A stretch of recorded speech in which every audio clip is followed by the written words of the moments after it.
We've come to a place called Hatzor, Hatzor, Hatzor.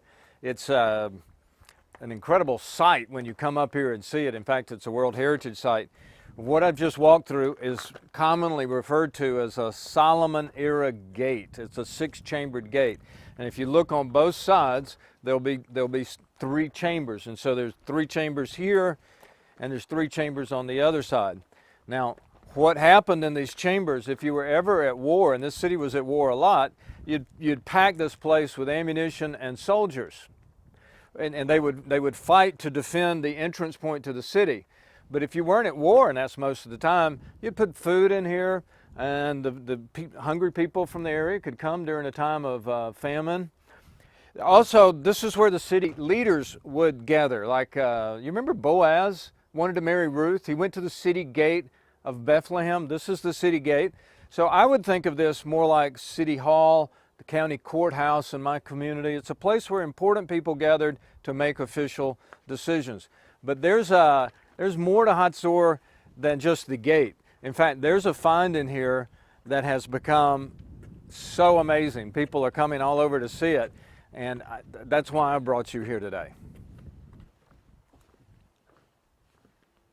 The real deal about Hatzor is its location. We're in the Hula Valley, and this was along the major thoroughfare. If you were going from Africa, think Egypt, into Asia, selling your merchandise, or if you were coming the other direction, Hatzor guarded this valley. Whoever owned this valley could let their friends through and stop their enemies. You could tax people for coming through.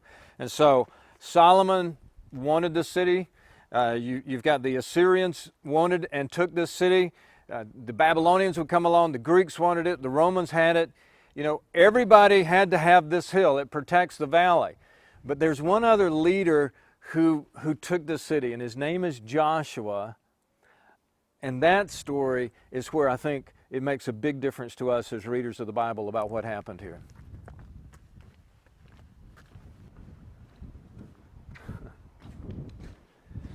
Check this out. I mean, we're under like this brand new awning, this big metal thing, because what's here is so important. And what is here, this is what the archaeologists tell us, is the palace of the king of Hatzor. Palace of the king of Hatzor. Now, when I think of king, maybe you're the same way, I think of a king of a country, somebody extremely powerful over like millions of people. In the Bible, especially in ancient times, like in the times of Joshua, a king was more like a mayor of a particular community, only more important, a chieftain. I mean, you had to do business with the king of this community if you were going to do business in this area. And so this guy was very, very important, very powerful. Now, in the book of Joshua, you remember Joshua was taking the promised land. God had said, you take it now. You cross the Jordan River.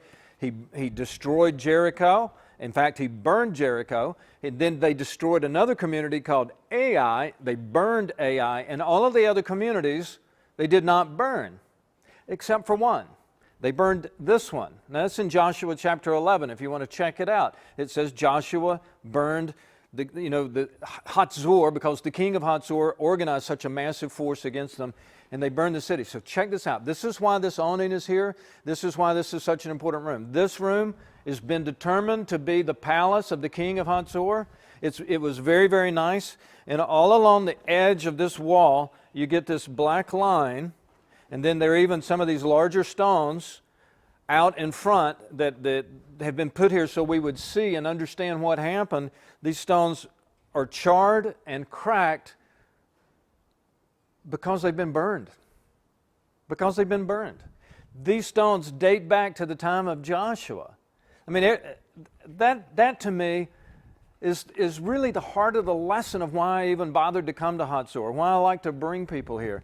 Because, you know, when it says something simple, here's Joshua chapter 11. You get one little sentence that says Joshua burned the city of Hatzor. You come here, archaeologists dig down, they find different layers of different civilizations. They get to the right civilization. The Bible said the city was burned, and guess what? They find stones that have been burned in a great fire. And I find that to be the most wonderful thing about the Bible. It gives us geographic locations, it gives us details that archaeologists and other scientists can come in and actually test the authenticity of the Bible. Maybe you've always said, well, I just believe the Bible, and I'm good with that. But you know, a lot of people aren't good with that. A lot of people say the Bible is fantasy, or it's just legend, or it's just religious nonsense. You can ignore the message in the Bible. I want to tell you something. Archaeologists do not ignore the message of the Bible. It says Hatzor was burned, they find stones, they're not surprised. That's one of the ways they even identified the city. So if you can trust the places of the Bible to be true, you can also trust the message of the Bible to be true. This is why I love coming to the Land of the Bible. I'm so glad you're joining us on this virtual tour. We're going to the next stop. I hope you're enjoying your opportunity to experience Israel wherever you are right now.